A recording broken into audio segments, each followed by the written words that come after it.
Augustin le Sage ou le peintre médium. Recommence la descente vertigineuse, ce bouchon qui danse dans un puissant fond, au bout d'un fil qui tressaute, c'est la cage ferraillante des pauvres mineurs du Nord. À moins 600 mètres, ils plient les jarrets pour amortir le choc. De là-haut, leur parvient le dernier hoquet assourdi de la machine à vapeur qui les remontera dans 12 heures. Ils sortent, une fois de plus, étonnés d'une obscurité si profonde. Des chevaux aveugles viennent à leur rencontre, qui font tampon dans la descente à l'avant d'un convoi de wagonnets. Torse nu, armé d'un pic et de la petite lampe finement grillagée, Augustin le Sage entreprend comme les autres son dur labeur quotidien. Le monde souterrain est le lieu privilégié des esprits. Les forgerons mythiques qui fabriquent les armes des héros, les kobolds, gardiens des métaux précieux, le peuple dans toutes les croyances. Il est plus rare de les voir hanter les mines de l'ère industrielle triomphante. C'est pourtant au plus profond d'une mine de charbon du Pas-de-Calais qu'Augustin le Sage les rencontra, ce matin du 1er mars 1911. À ce mineur aux mains déformées par le pic, qui ne connaît de la beauté que les terrils sculptés par le vent du Nord, l'art soudain va apparaître, torrent de lumière inondant un trou de mine de Saint-Pierre-lès-Auchel. Ce jour-là, Augustin s'était éloigné de la galerie centrale pour éprouver dans un boyau latéral l'épaisseur du gisement. Couché dans un petit conduit d'un demi-mètre de hauteur, il frappe, son pic incliné, appuyé contre le gras minerai, qui pénètre peu à peu chaque pore de sa peau. Au bout de 2 heures seulement, il se retire de la sape pour chercher à tâtons son boutelot. À même le goulot, il boit une gorgée de chicorée.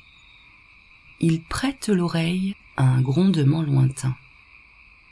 C'est, se dit-il, le bruit d'un wagonnet, et non pas la rumeur qui précède un éboulement fatal. Puis il se glisse à nouveau dans l'étroite sape où il peut maintenant se tenir à genoux. À l'instant précis où son pic s'élève, une voix lui parvient distinctement. De stupeur, il laisse retomber son outil. « Peintre, tu seras peintre », dit la voix qui semble provenir du plus profond de la terre. « Ça y est », se dit Augustin, « je deviens fou. Je deviens fou. Fou à 35 ans. » Atterré, il reste un long moment sans bouger, craignant que la voix ne résonne à nouveau. Et en effet, encore une fois lui parvient ce message. Un jour, tu peindras. Remonté à l'air libre, Augustin se garde bien de parler à qui que ce soit de ses voix, et les jours suivants, il redescend avec terreur dans la mine. Si la voix, se dit-il, remet ça, alors ce sera la preuve certaine de sa folie. Des semaines et des mois se passent. La vie quotidienne harassante a repris tous ses droits. Augustin, certes, pense toujours à l'événement du 1er mars. Mais il est trop heureux d'être épargné par les voix et ne cherche plus à percer le sens des mystérieuses paroles qu'il a cru entendre. Lui, peintre, pourquoi pas violoniste, ou alors chanteur, s'est-il dit quelquefois en riant tout bas et en inspirant l'air printanier que ses poumons, guettés par la silicose, apprécient. Il a beau remonter dans la ligne connue de ses aïeux, il ne s'est découvert aucun artiste et, en regardant autour de lui, il n'a vu nul sujet digne d'être représenté. Comment sa pauvre vie d'ailleurs le permettrait-elle ? Le dimanche seulement, il peut se reposer. Le matin, après la messe, il va avec son meilleur ami, Ambroise le comte, boire un petit verre de vin blanc à l'unique café du coron.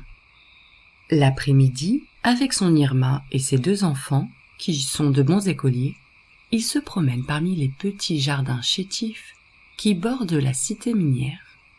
En hiver, on va chez les uns et les autres. Pour la veillée du samedi, on y mange à la croque au sel des patacons, rondelles de pommes de terre qui rissolent sur le poêle rougi. On y raconte aussi, tard, d'étranges histoires.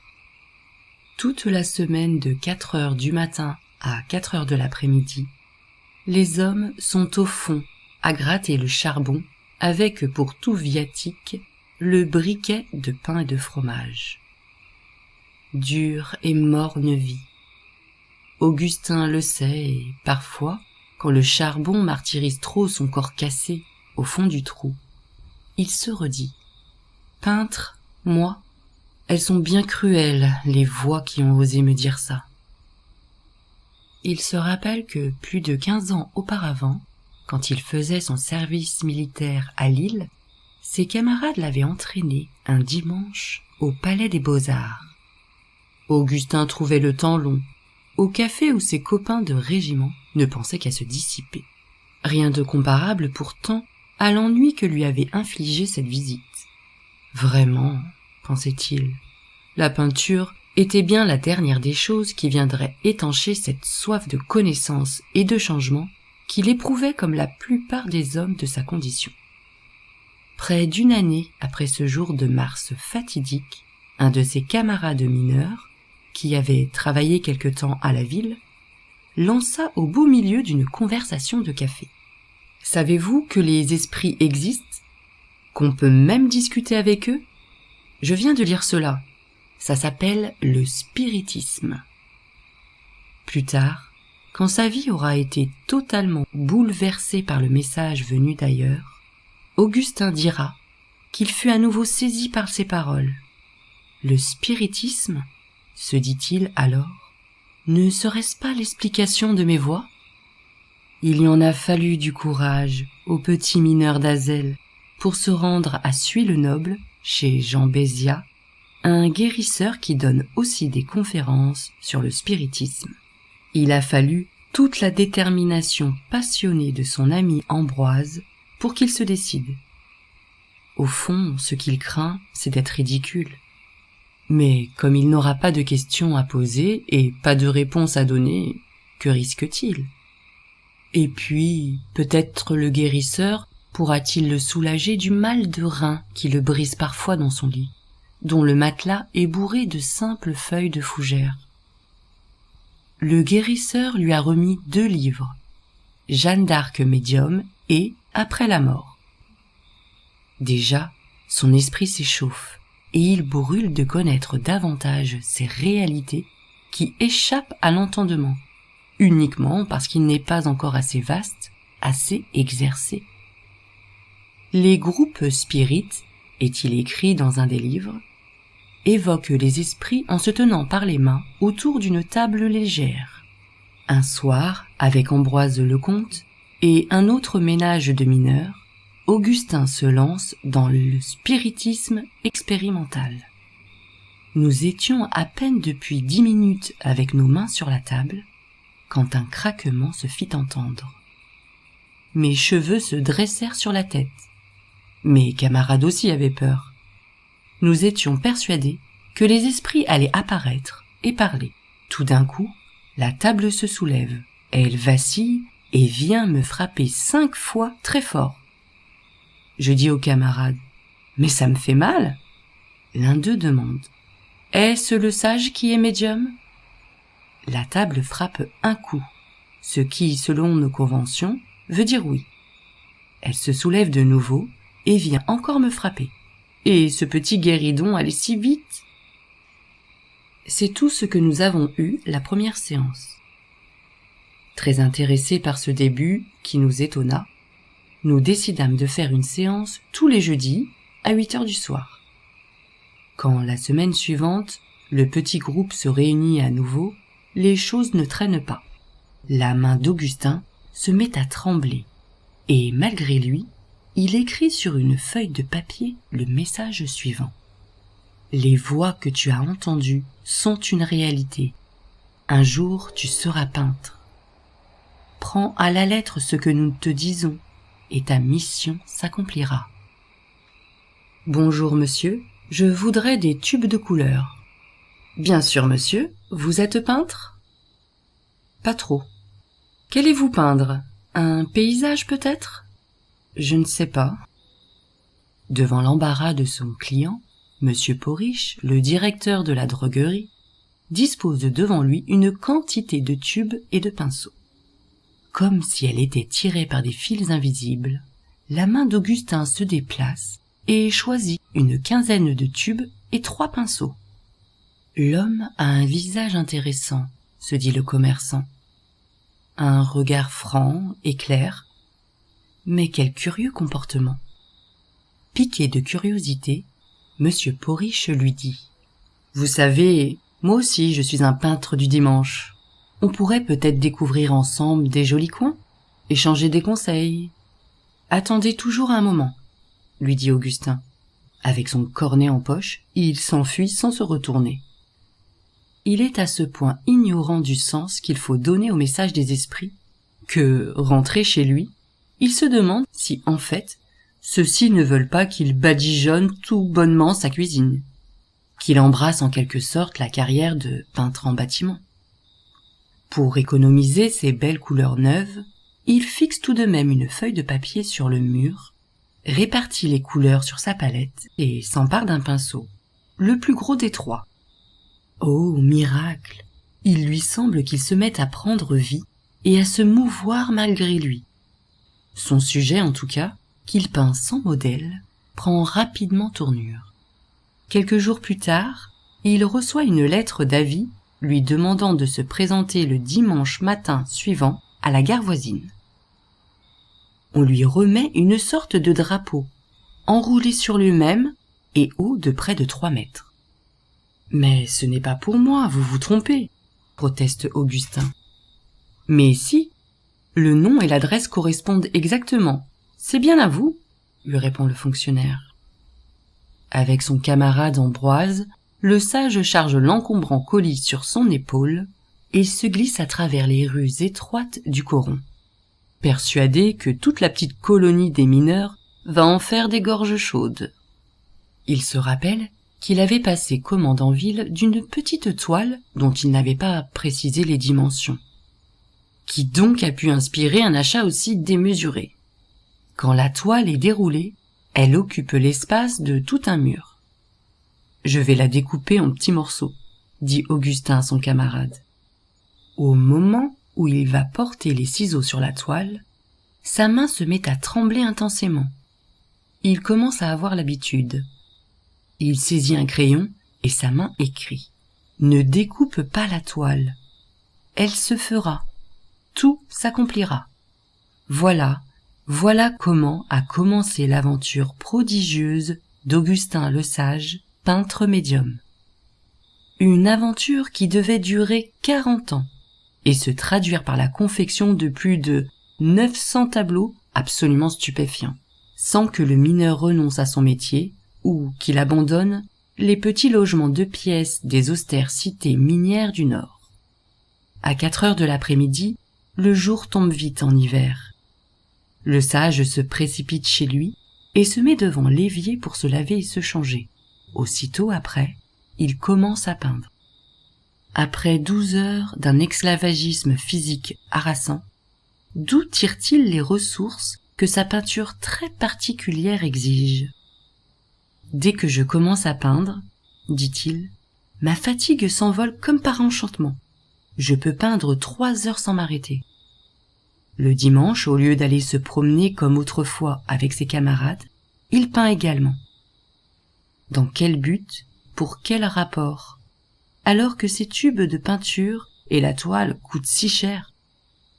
Il l'ignore, mais rien ne peut l'empêcher de mouvoir ses pinceaux. Et que peint-il? D'admirables et immenses compositions faites de constructions architecturales démesurées et qui semblent être tombées d'une étoile lointaine. Des compositions symboliques, peuplées d'animaux fabuleux, d'une vie grouillante qui répète à l'infini ses entrelacs.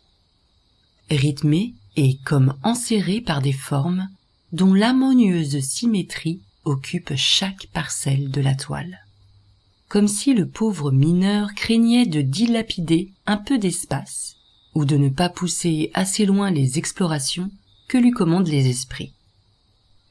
Puisque tu es médium pour les tables et la peinture, tu devrais pouvoir guérir aussi, lui dit un jour de 1912 son ami Ambroise. Son premier malade est un mineur qui, en soulevant une roche, a agrippé un tel tour de rein qu'il est invalide. On le fait s'asseoir en chien de fusil au milieu de la cuisine des Lesage. À peine Augustin a-t-il invoqué ses guides, comme il dit maintenant, et imposé les mains sur l'endroit douloureux, que le patient se redresse et se met à gambader dans la pièce. Le lendemain, en rentrant, Lesage trouve 3 malades devant sa porte, et le jour suivant, 10. Bientôt, il doit faire face à des cortèges de 50 personnes qu'il faut soigner. Il ne prend même plus le temps de se changer, et c'est avec les mains encore empreintes du noir minerai qu'il fait ses impositions. Un soir, il trouve dans sa petite salle à manger 2 messieurs qui portent gilet et barbichette. Ce sont des guérisseurs de l'Institut Spirit de Béthune qui lui font une invite pressante de venir soigner en ville. « Si c'est la volonté des esprits, » soupire Augustin. Ces messieurs lui proposent une véritable situation, à condition, bien sûr, qu'il abandonne au moins pour un temps son métier de mineur. Dans la tête du mineur, quel dilemme! Aller à la ville, laisser là ses terrils, ses pinceaux, et la fraternité de la mine? Pourra-t-il au moins emmener avec lui Ambroise le comte? Les esprits ne s'y refusent pas. Alors commence un nouvel éreintement. À Béthune, du matin au soir, les malades défilent. Ambroise, qui est devenu un spirit accompli, dégage les patients par de longues passes magnétiques. Augustin achève le travail en leur imposant les mains. À la fin de la journée, les 2 compagnons sont bien plus fatigués que lorsqu'ils grattaient du charbon. Et la peinture alors? Au début, Augustin s'impose de continuer à peindre le soir à la lampe. Mais bientôt il doit renoncer. À l'heure où au coron les symphonies chromatiques éclataient dans son cerveau, se pressent encore dans son vestibule des dizaines de corps souffrants. Il assure si bien sa nouvelle vocation qu'on lui intente, ainsi qu'à Ambroise, un procès retentissant. Les cabinets des médecins se vident. Quand les 2 charlatans, comme dit la faculté de Béthune, comparaissent au banc d'infamie, 30 témoins, on n'en a pas permis davantage, viennent jurer que non seulement ils ont été définitivement guéris, mais qu'on ne leur a jamais demandé un sou. Au jour du jugement, le 14 janvier 1914, les 2 frères spirites sont acquittés et longuement ovationnés par le public. Pour seule vengeance, Augustin dit au président du tribunal « Bientôt vous aussi vous viendrez nous voir, monsieur le juge ». Prédiction qui se réalisait au mois d'août 1914. Voici qu'éclate la guerre terrible. Dans les tranchées, Augustin, qui n'a pas oublié ses crayons de couleur, enlumine les lettres de ses camarades. Il confectionne aussi des cartes postales qui sont très prisées par les officiers. Ensuite, en 1916, il est mobilisé dans les mines et retrouve la région d'Auchel qu'il ne quittera plus jusqu'à sa retraite. Quand le cauchemar se termine, il peut enfin reprendre ses pinceaux. Eux non plus ne le lâcheront plus. Dès 1920, il commence à recevoir la visite de messieurs de Paris, tous liés au milieu spirit. Il le supplie de monter dans la capitale, où seulement, disent-ils, son talent pourra s'épanouir. Il leur résiste encore plusieurs années, mais, vaincu finalement par l'emphysème qui les torture les poumons, il consent à faire sa première exposition à Paris. Nous sommes en 1925, il a 47 ans. Le succès sera foudroyant et l'admiration à peu près unanime. Il peint toute une série de grandes compositions de 3 mètres sur 2 mètres 50. L'esprit de la pyramide, symbolisme du monde spirituel. La danseuse, la fresque de Ménard, d'un art si singulier que toute description paraît vaine. J'ai sous les yeux une de ces peintures. Un curieux sentiment m'envahit, un peu comme si cette immense miniature, au charme étrange et inquiétant, m'appelait pour que je me dissolve en elle. Au Salon des artistes français de 1928, où le Sage expose aux côtés de Picasso les palais des 1001 nuits hallucinants, laissent le jury pantois. Les plus grands critiques de l'époque remballent leur science et leur avis et se contentent d'admirer, sidérer. Quel est l'auteur mystérieux de ces angoissants palais? Quel est ce génial architecte de ces temples inconnus? Interroge Jean Bousse, un critique connu de l'époque. Le président du salon d'automne et distingué peintre, Paul Cabat, membre de l'Institut, se porte vers Augustin pour lui crier son enthousiasme. « Après avoir vu vos toiles, je renie tout ce que j'ai peint jusqu'ici, » dit-il en substance. Les plus grandes sommités scientifiques et médicales s'emparent du cas qu'il pose et veulent savoir si d'aventure il n'a pas un truc. On l'installe pendant 6 semaines dans un laboratoire où, coupé du monde, il peint devant 9 observateurs de divers pays, 5 heures par jour. Un procès-verbal est établi. Tous sont frappés d'une chose surtout. En dépit de l'incroyable minutie de son travail, de l'équilibre ou de la complexité inouïe de ses tableaux, jamais le Sage ne fait la moindre retouche. Devant ce succès, les impresarios et hommes d'affaires commencent à s'agiter et font à Augustin des propositions mirobolantes. « Produisez, nous sommes assurés de tout vendre, très cher. » Le mineur consulte ses guides. C'est un non catégorique. Aux surenchères de ceux qui lui disent que sa fortune est faite, il répond « J'ai une mission beaucoup plus belle à accomplir. » Ses guides l'autorisent toutefois à exposer en Belgique d'abord et en Angleterre, puis dans toute l'Afrique du Nord. Mais dès 1937, il est hanté par un rêve qui deviendra rapidement une obsession. Visiter l'Égypte. Le voyage se fera, et dans des conditions très peu banales aussi. En août 1938, ses guides lui apprennent qu'il aura bientôt une visite qui sera déterminante. Alors qu'il expose à Paris-Plage, une dame de la meilleure société anglaise vient le voir et lui remet un scarabée trouvé dans la tombe d'Aménophis III. Dans cette vie comme dans l'au-delà, le porteur de cet insigne sera privilégié, dit le hiéroglyphe qui est gravé dessus. Cette marque du pharaon-dieu le bouleverse, et il entreprend avec fièvre la réalisation d'un tableau illustrant les moissons égyptiennes et dont il a vu les scènes en rêve. Au prix d'un travail forcené, il le termine en 2 mois et s'embarque aussitôt après. Sur l'El Mansour, le paquebot qui le conduit au Caire, il fait la connaissance d'un égyptologue réputé, Monsieur Fournier. Il a emporté une 20aine de toiles qu'il compte exposer à l'hôtel continental du Caire et, parmi elles, la moisson en Égypte, sa toile la plus récente. Comme il tient à cette toile-là plus qu'à toutes les autres, il presse Fournier de lui donner son opinion. « Pourquoi ?» demande l'égyptologue.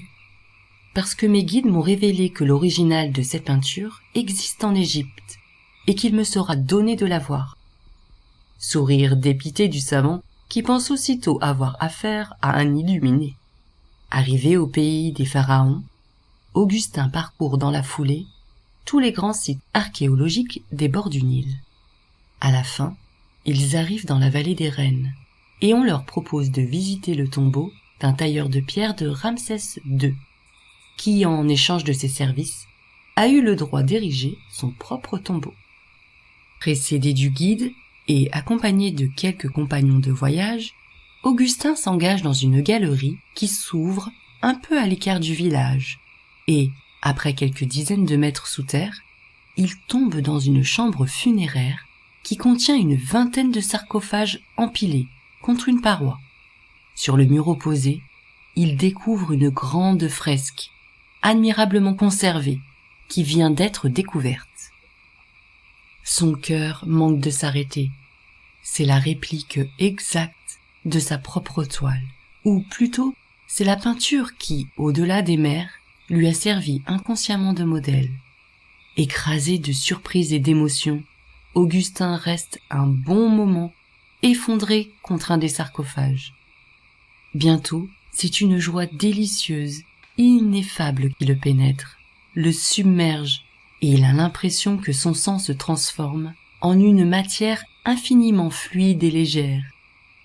Dans un grand rêve éveillé, il est porté hors de lui-même, en communion parfaite avec l'artiste qui, il y a 3500 ans, a peint ces merveilles. Quand il reprend conscience, il voit à ses côtés Fournier, qui paraît lui aussi bouleversé. « C'est hallucinant !» murmure le savant. « Qui a donc servi de modèle à l'autre ? Votre toile, en tout cas, représente exactement cette scène. » « Mon seul mérite est la sincérité. Que les hommes ne me l'arrachent pas. » écrit souvent le sage à quelques amis fidèles qui lui organisent ses expositions. Lui qui ne veut tromper personne, qui ne hait personne, et ne souhaite ni richesse, ni célébrité, va pourtant être en butte, dans les dernières années de sa vie, à l'hostilité de certains de ses semblables.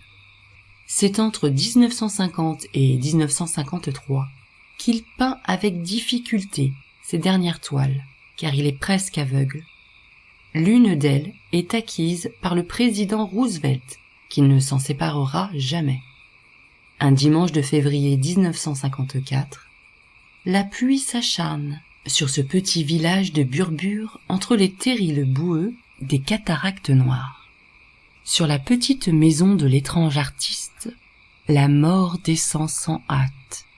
Ma subsistance est assurée par ma pension de mineur. Je suis détaché des biens de cette terre. D'ailleurs, je suis végétarien. Telles ont été les dernières paroles de le sage. Elles furent dites avec le sourire qu'il avait toujours quand il parlait de cette vie qu'il allait recommencer, et qu'il assurait avoir déjà vécu en d'autres âges, en d'autres lieux.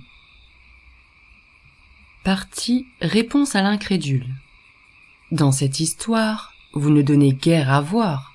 On aimerait vraiment en savoir plus sur ce curieux personnage. Il est difficile de raconter l'art si étrange de le sage. Il a pourtant fasciné beaucoup de monde, et la technique qu'il a employée est sans doute unique dans l'histoire de la peinture. Elle posait des difficultés considérables du fait de l'accumulation d'un très grand nombre d'éléments disparates qui produisaient pourtant une impression d'équilibre et d'harmonie immédiate. Le sage peignait sans avoir appris, sans modèle, sans étude préalable, sans mélange des couleurs, sans aucune répartition rationnelle des volumes ou des sujets. Pourtant, son dessin est toujours net, précis, d'un jet régulier et sûr, sans qu'on puisse déceler jamais la moindre rature. La plupart des motifs peuvent se regarder à la loupe, tant ils sont peints avec minutie. Quand on est prêt, tout cela paraît d'une complexité effroyable. Mais dès qu'on prend quelques pas de recul, miracle, tout s'ordonne avec une rigueur et une poésie merveilleuses. C'est à cet instant aussi qu'on éprouve le sentiment d'être projeté dans un monde différent, tel qu'il n'en existe pas, selon la formule de Lovecraft, même dans les rêves les plus fous. Très bien, mais étaient-ce vraiment les esprits qui guidaient sa main ? Le sage, qu'il est difficile de soupçonner de malhonnêteté, a toujours affirmé qu'il ne disposait d'aucun document pour peindre ses fresques, emprunté à des sujets de l'Antiquité égyptienne, indienne, bouddhique, balinaise, assyrienne, etc. Ces tableaux, disait-il, n'étaient pas le fruit de sa propre imagination, et sa main n'était que l'instrument d'un cerveau autre que le sien. Même s'il a pu s'inspirer de certains documents, cela n'explique pas la prodigieuse synthèse qu'il en a tirée, fondée sur une technique rudimentaire mais sans défaut. Même pour ses tableaux les plus complexes, il ne s'est jamais servi d'instruments de précision tels que compas ou les doubles décimètres. La commission qui se réunit en 1947 pour le voir travailler, et qui comprend des médecins, professeurs, peintres, architectes, policiers et magistrats, constate qu'au départ, il n'a pas la moindre vue d'ensemble de ce qu'il va faire, qu'il travaille de manière automatique et sans doute inconsciente, que les symétries qui abondent dans ses tableaux s'effectuent toujours à la perfection, souvent à 1,50 m d'une ligne médiane imaginaire, ce qui est extrêmement difficile. Le plus étonnant peut-être, c'est que l'art de Lesage ne paraît pas avoir été sujet à des progrès. Sa première toile, celle qui peint avec lenteur d'abord, sur une toile épinglée au mur de sa cuisine, est aussi achevée que les dernières. Ça va très vite, ça va tout seul, est sa seule explication. Était-il réellement aussi désintéressé? Certainement. Il vendait ses tableaux avec beaucoup de réticence à quelques rares amis. Il en calculait le prix en multipliant le nombre d'heures qu'il lui avait coûté par le tarif horaire, au centime près auquel étaient payés ses amis mineurs. Mais les esprits? Lesage était spirit, et c'était même un spirit tardif, car le spiritisme, tel que l'avait élaboré comme une véritable religion son fondateur Allan Kardec, avait connu depuis 1880 un grand succès dans les régions industrielles de la plupart des pays européens, parce que le travail y était particulièrement dur et que la déchristianisation de la deuxième moitié du siècle appelait à un substitut, notamment dans les milieux populaires. À l'époque de Lesage, il y avait encore dans le Nord de véritables grandes messes de spirites, auxquelles certaines cités ouvrières tout entières participaient.